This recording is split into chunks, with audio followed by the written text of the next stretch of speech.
अब्दुल हमीद को मैं तुम्हें लेफ्टिनेंट बनाऊंगा। उसने कहा भारत का सिपाही रह करके लड़ेंगे, लेफ्टिनेंट नहीं बनेंगे।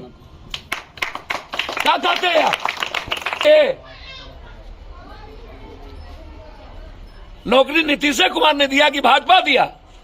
भाजपा के पास नगर निगम था, भाजपा के पास स्वास्थ्य था, भाजपा के पास कौन सा विभाग नहीं था? भाजपा का है नहीं दी। फिर वही फालतू फालतू बात करते रहते हैं। कौन फेरफार में है? यहाँ पर सब समीकरण, यहाँ भूमिहार समाज से लेकर के दलित, यहाँ कोई माय समीकरण का बात है?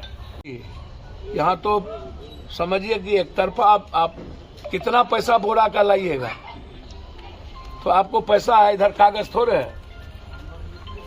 आप लड़िएगा तो आपसे कोई कमजोर है क्या?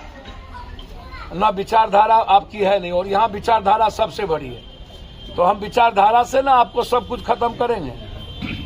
महागठबंधन का ये वही समीकरण जो है इस समय बिगड़ता हुआ दिख रहा है। आप फिर वही फालतू बात करते रहते हैं। कौन फेरफार में है? यहाँ पर सब समीकरण, यहाँ भूमिहार समाज से लेकर के दलित, यहाँ कोई माय समीकरण का बात है?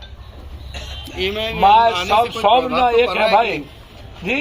MIM आने से प्रभाव तो पड़ रहा है, कुछ ऐसा कह रहे हैं। हम एक बात बोले आपसे, बुरा नहीं मानिएगा, क्षमा कर दीजिए।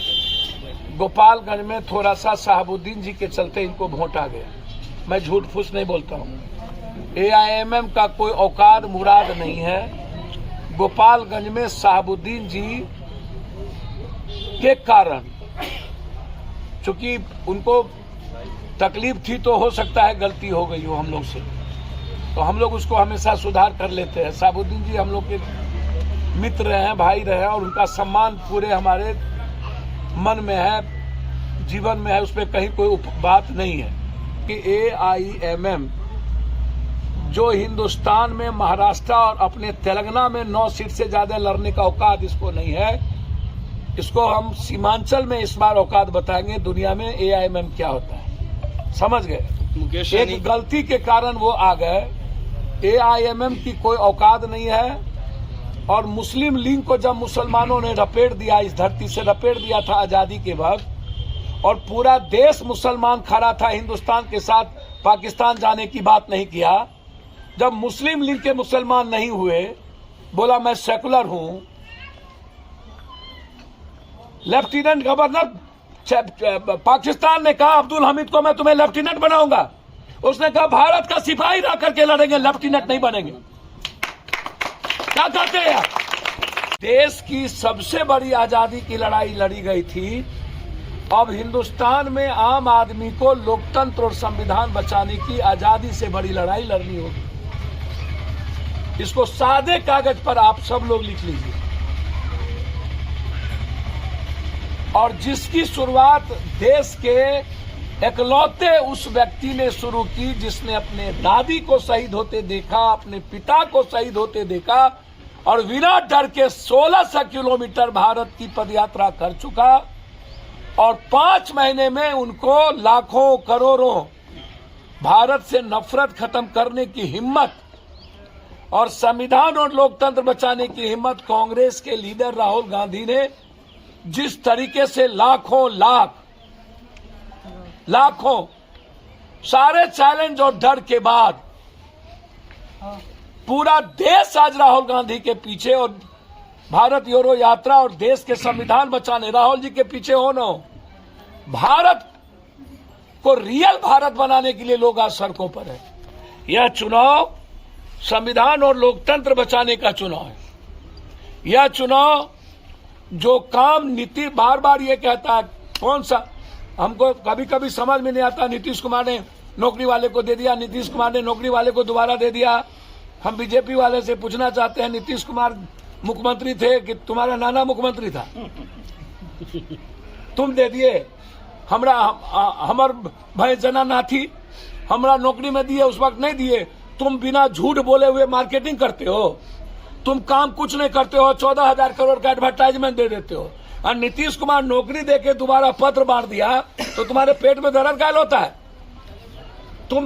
तुम नौकरी दिए 14 करोड़ 16 करोड़ 8 साल में 10 लाख दिए। नौकरी नीतीश कुमार ने दिया कि भाजपा दिया? भाजपा के पास नगर निगम था, भाजपा के पास स्वास्थ्य था, भाजपा के पास कौन सा विभाग नहीं था? भाजपा काहे नहीं दी?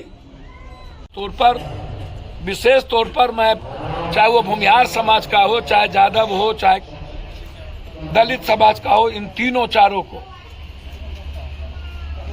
कि दुनिया के बड़े कॉज के लिए, बड़े बड़ी संविधान और देश बचाने के लिए आपकी छोटी छोटी दर्द और फीलिंग खत्म करनी पड़ेगी। इस बात को बिल्कुल क्लियर समझ लीजिए। और ये लड़ाई मनोज कुशवाहा जी की या नीतीश कुमार जी की या लालू जी, तेजस्वी जी या किसी की नहीं है। ये लड़ाई कंप्लीट रूप से कुडनी की फ्रीडम, उसकी का जो अधिकार है और एक सही समाज को ले चलने वाली जो लड़ाई है, कुडनी का यहाँ है। कुछ लोग अत्यंत पिछड़ा या कुछ लोग कुछ अत्यंत पिछड़ा का जो विश्वास है, जो ट्रस्ट है और जो लगातार काम नीतीश कुमार ने, हम इसमें महागठबंधन नहीं बोले, नीतीश कुमार जी ने जो रेस्पेक्ट दिया है, मैं समझता हूं यह हिम्मत किसी के पास बिहार में और देश में नहीं है। इसको आप ऐसे समझ लीजिए।